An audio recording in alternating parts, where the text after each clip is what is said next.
morning, everyone! Good morning! Praise God! Maayong adlaw sa tanan, no? Kumusta? Praise the Lord! Okay kayo? Amen! Praise God! So magpadayon tanong. If you have your Bibles with you, open it in the book of Nehemiah. Ito pag-pronounce ba? Ha? Walay. 8. Maya.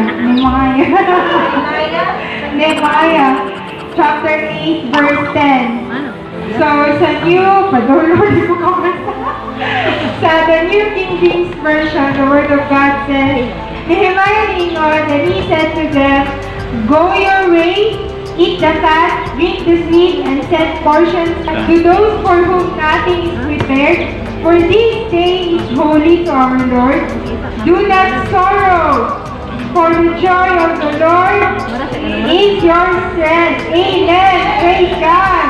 Dahil ito ng pulong sa tungguin ng Diyos. Praise God. Kani siya ang text mga kaisunan is actually continuation from Sister Beth, no, from last Sunday. So, kanina time is naana sila sa, ibalik na sila sa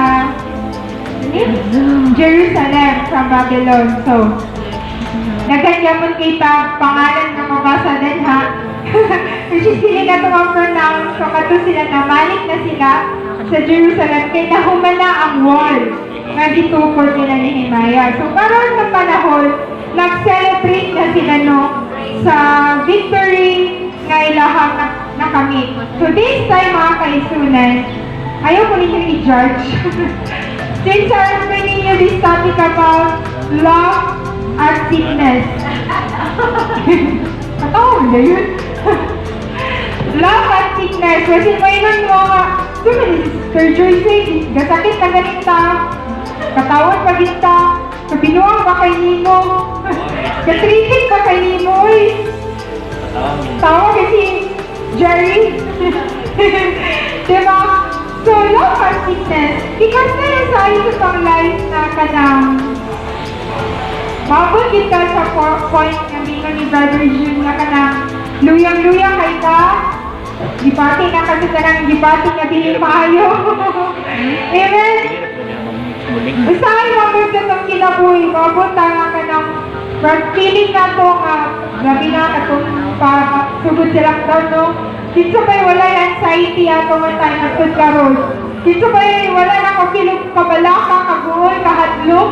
Kabasin matagdan ka, kasi itong kauban is naanakol sa iyang virus, di ba? So, dagan tayo things katuyong-tuyong sa tuwang huna-huna karon labi na nga na-pandemic, di ba?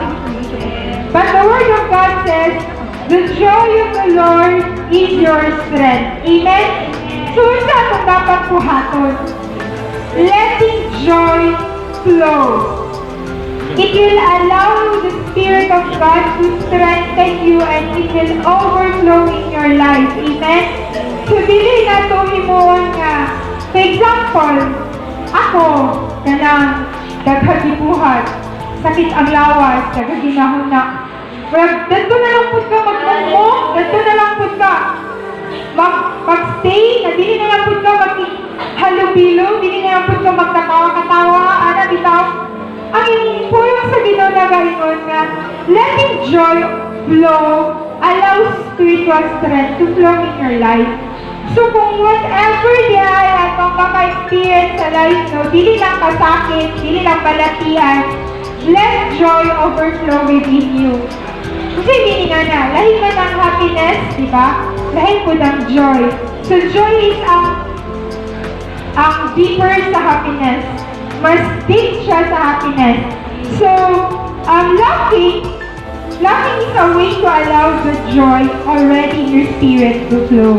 So kita, mga Pilipino, hindi kita magpatawa, hindi kita makik-joke-joke sa ibang tao, pero when it comes to your own place na kasi yung balay, wala na, lupok na day ka. Because yun sila, the happiest person daw ko no, is the loneliest, is the pinaka-worried, or pinaka-nakang problema.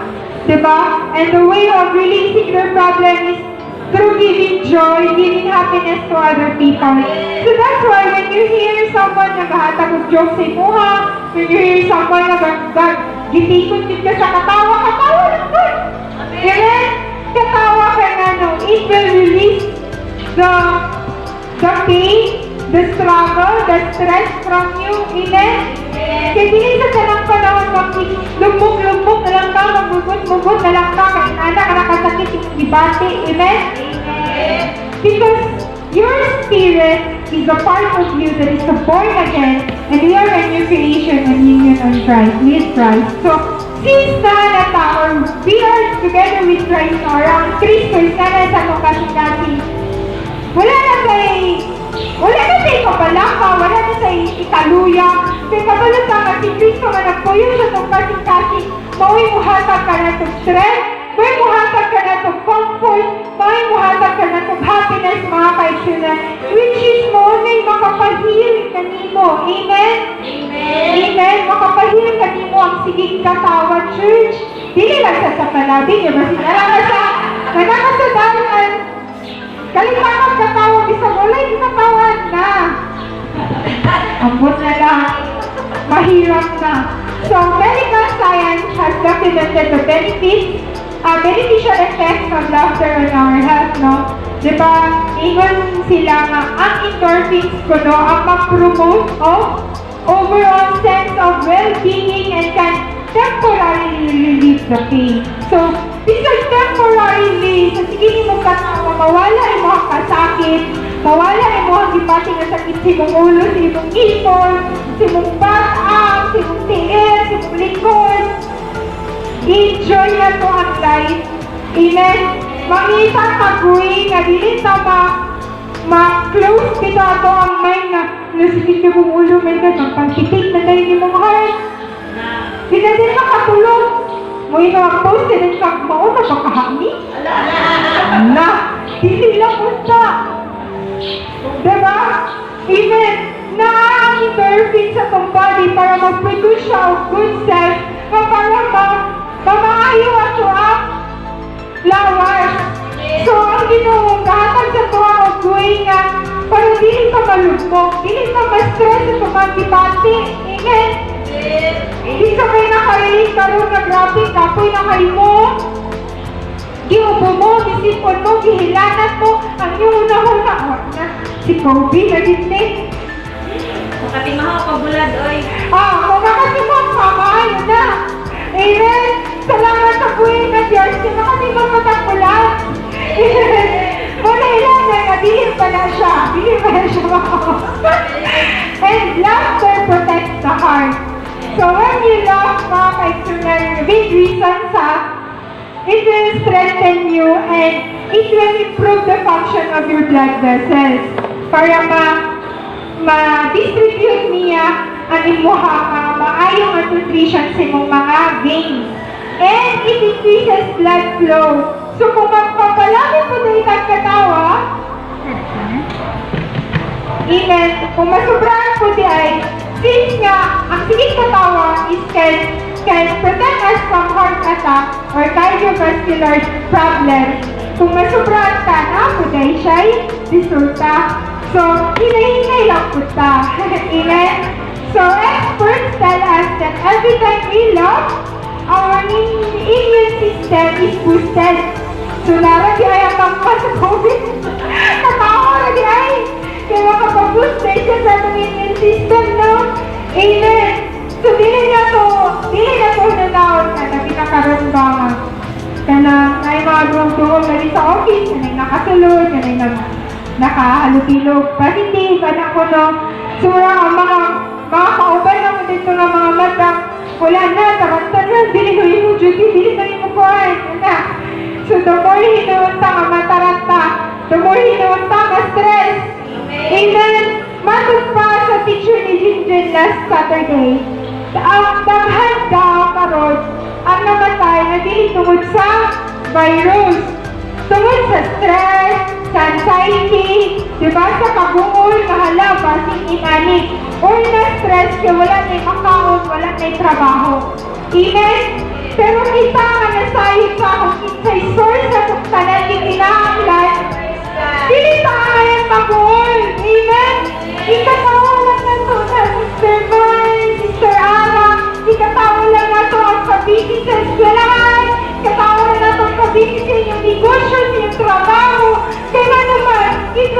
enlighten you, mawala ang burden. Amen? Mawala ang burden sa inyo ha. Amen? According to Proverbs 17:22, a merry heart does good, like medicine. Amen? But a broken spirit dries the bone. Sana wala na ang church na kung mali tayong sa, di ba na ilan magiging Pentecostal kay mali tayong kanunay, no? Labi na nata sa mga conferences, kung mali sila, spirit katawa. Kasi ako may gilipap, ako may gikatawan na. Amen? So more na ang way of releasing our stress, our pain. Amen? And the devil, mga kaigsunan, gusto niya nga ma-discourage ka, gusto niya nga ma-dishearten ka, gusto niya ma-feel nga hopeless ka, gusto niya ma-feel ni mga helpless victim ka. Amen? Kaya sakit, kaya may debate, kaya may diagnosis, kaya ka nagpa-check up, nabalagin mo maun na kay hyperthyroidism, wag na, hugno ng kalibutan. But sickness at its worst, church, is only temporary. Amen. Dili sa tanang panahon kaubo ka. Dili sa tanang panahon kasi punan ka, balisod ka ginawa. Dili sa tanang panahon wala tayong kwarta. Dili sa tanang panahon wala tayong pagbalot. Dili sa tanang panahon wala tayong pagbayad o bills. Amen. Because everything in this world is temporary. Amen. It will not last forever. Amen. Because Jesus defeated sickness and redeemed you already from it. Amen? And the cost is His own precious blood. Salamat sa buhay na Diyos. Ngayon ihatag ngayon sa buhay mga kaigsunan para ma-heal ka. Amen? Para ma-redeem ka. Amen? According to Revelation 21:4, and God will wipe away every tear from their eyes. There shall be no more death, nor sorrow, nor crying. There shall be no more pain, for the former things have passed away. Amen? Since nga ang sickness is temporary, mga kaigsunan, pagabot na ito sa langit. Let's assure ourselves na makatugid ang langit. Amen? Kaya wala'y pulo sa atong pagsimba, pagdayon, pagpagamit sa Ginoo, hindi nila na makauban sa iya. Amen?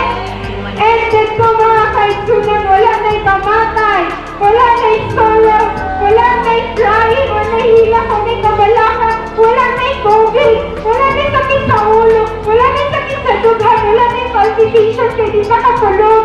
Amen? Wala na'y kasakit mga kaigsunan, because all these things will pass away. Hallelujah! Amen! Amen! Hallelujah! The price of your healing has been paid by the sacrifice of Christ Jesus. Amen? Iyan ang ibayaran, church. Iyan ang ibayaran ng mga hospital bills. Iyan ang ibayaran ng mga electric bills. Iyan ang ibayaran tanan para hayahay na ta. Amen? But then I am telling you, na dili lang all the time, magpakalipay-kalipay lang, sakit tayo. Dili buot pa sakot, nakatawan ra na to, tanan. Yes, nag-enjoy ta, nalipay-lipay ta, pero mangita ka buhay nga para mawala ng ibatin mo. Amen? Kita magpataka nga, ay naabita ang Ginoo, iabita akong tambalan. In what way? Usahan man? Amen? Magpapunaw ka ang Ginoo again to flesh para i-enhance ka or gamitan ang mong body organ para ma-heal ka. Amen? And according to your faith, mga kaigsunan, if you believe in doctors, if you believe in medicine, kailangan sa kalibutan, well then, gamitin niyo na para ma-heal ka. Amen? Itagaan pag-knowledge sa Ginoo Church. Hindi lang ay, okay na ng COVID, bitaw Ginoo. No, di pa nga pa nag-knowledge sa Ginoo nga, oy, hindi ka makipaghalutilo ha, para di ka matakdan. Uy, uli sa balay, maghugas ka, maligo ka, mag-ilis ka diretsyo, para dili matakit mong kauban. Kita ba ang mag-knowledge sa Ginoo? Amen? Kaya parang dili po tumabos sa takna, na mag-suffer at lawas. Amen? Isa gina sa nila, enjoy lang nga, natawa kang way of enjoying yourself. Pero God is also telling us na pangitang pamaagi para maayong food ka. Amen? Dili enough nga. Muingon lang ka, sige Lord. Sige lang ka pray, Lord. Heal me, heal me. Dili enough kung dili ka magtuon. Dili enough kung di ka uwinom mong takpan. Dili enough kung di ka uwinom tubig o tao mong sakto. Amen? Dili enough kung dili ka masunod sa doktor. Amen? Kagibuhan ka tanan sa Ginoo kay para ka. Hanay ato ang ipapati. Amen? Dili na susunod na yung nga na-appear niya ang Ginoo. Yes, na-appear niya ang Ginoo. Dili siya mawala. In every way. Isarata sa itong kinabuhi na-appear niya ang Ginoo. But He also is telling us na I will provide you this one. Even in Lord, I will give you this very good doctor. Hindi siyang sundon. Amen? This is one way of God telling you nga, I am caring for you and I am giving you the healing. Amen. Amen ba? Am I making sense? Diba? Hindi all the time na magsalig lang ka sa itong nabalaan. Hindi all the time na magsalig lang ka sa imong nabasa. Diba? Fake news dahil na. May wala sila na vaccine na nadiri na ninana. Pero asa naman karon, diba? When God give us the right time, mga kaisunan, lahat yun na. Amen? And everything na yung panalangin, hindi na makakosol ka daw sa tuwa. Dira na tumabalan na panalangin na sa Ginoo. Amen? 1 Peter, verse 2, chapter 2, verse 24. Who himself bore our sins in his own body on the tree, that we, having died to sins, might live for righteousness, by whose stripes you were healed. Amen? Salamat sa pagpako ni Kristo sa cross, mga kaisunan, and that we were healed sa itong mga ipagpati. Amen? Sunod, mga kaisunan, kung tagaan kung tayo na po ni Pastor, na na po i-share sa inyo about healing. Healing belongs to you. Amen? Healing belongs to you, church. But that doesn't come automatically. Amen? Kung wala kayo buhaton, hindi kita ma-heal. Amen? It must be possessed. Di mo makon na Lord, ma-heal this ko, Lord. Ako ay healing by this time. I-claim ako ng healing, Lord. From this diagnosis ka akong nakuha karon, na akong nabasa karon. Pinangagi-laning akong ilong, Lord. I will bring that healing from you. Amen? Because healing belongs to you. Amen. Real joy is not just feeling. Hindi lang, ay, nalipay ko, okay. But a life force coming from the Spirit of God. Amen. Unsa kalipay ninyong church kung mapuno mo sa balang Espiritu. Amen. Pag-hindi ko lang nabasa kung mapil na ninyong presence sa Ginoo. Amen. Pagtangalan ba mo kung mapil na ninyong Holy Spirit sa Ginoo. Amen. Unsa kalipay kaya yung kasing-kasing church kung madungan niyo ang tulong sa Ginoo, kung mapulong ang balik sa iyong balang Espiritu. Hallelujah. And that is the real joy in church. Hallelujah. In the midst of trials, the joy of the Lord will protect you from being defeated and destroyed. Woo! Hallelujah. If you have the Spirit of God in you, taliwala sa pandemic, taliwala sa diagnosis mo, God will protect you. Kung dili ka magpindig, kung dili ka mag-down. Amen? Oh, salamat Lord God. Hallelujah. Because the Spirit of the Lord will strengthen you and He will lift you up above all these troubles. Amen. Matod mga itong last na mga topic, we should have faith, mga kaisunan. Time. We should have faith in the midst of troubles, church. Amen. Hallelujah. Sickness tries to make you fear and worry. Diba? Kasi ako, pagkabalon ako, hala, may hyperthyroidism. Asa manilikat, Lord. Kasi ako na niya ko liyong mas ako bangkon. But then again, tingin ko mga nakahalong bangko. Nalakayanan gani sa upan ng cancer. Nakayanan gani sa upan na nawalang tingin. Ako kaya, wala ka makikungura, wala ka magkurunsa. Amen? Hallelujah. symptoms ko kahit winter nila yan. Pero ako wala lagi na ko na na-feel ko. Salamat sa Ginoo! Amen! Kaya wala na sa ako! Diagnosis ka na! Pwede na na natuyang po! Pasalamatan ka, Lord! Salamat sa challenge! Amen. Kaya para mapaapi na mapabuksan! That's right. Amen! Kung hindi ka makabalong si kung ibati, hala lang kasi ikaw ng food, hala lang kasi ikinom ko, hala lang kasi ikinom juice. Amen! Pero kung makabalong ba ikaw sa iyong ibati, sa iyong buhaton, ay di na ko anak eh. Nawal ang Lord. Amen? And that is the knowledge na gihatag sa Diyos sa tuwa. Amen. Nagpasalamat naman na ay mga doctors, mga kaitsunan, na mo enlighten sa tuwa. Amen. And because laughing is a way to receive that. So, kung nahaglang ka, nagala ka, kapag ipag-uwi ka, makakatawa ka, pag ipag-uwi na mawala yung mga kagool, pag ipag-uwi na ma-divert mo ha, kaliyahon. Amen. And joy can release through laughter. So kung sige pagkatawa, ma-exercise na itong bugawas ang joy. Amen? And laughing is an expression of joy. Amen. So, uy, nakita na ko si Sister, malipalan lagi ni siya. Salamat! Kaya ang strength sa Ginoo, nakakaniya. Amen? And it is also an expression of victory. Woo! Diba, malipayan ng mga Pentecostal, hindi katawa kay victorious. Because we are more than conquerors. And, nagsigit katawa ang mga humiti, kaya contented na sila silang life. Praise God. Pero di ingon ka kung contented na ka, hindi ka lang sa taman-gamot. Amen. Once na contented na ka, another na put of level. Amen. Kaya for me, basta i-uplift sa Ginoo. Kaya for me, sa niya ita-grow, church. Amen. And thank you sa laughter na gihatag sa Ginoo. And laughter is a language of peace.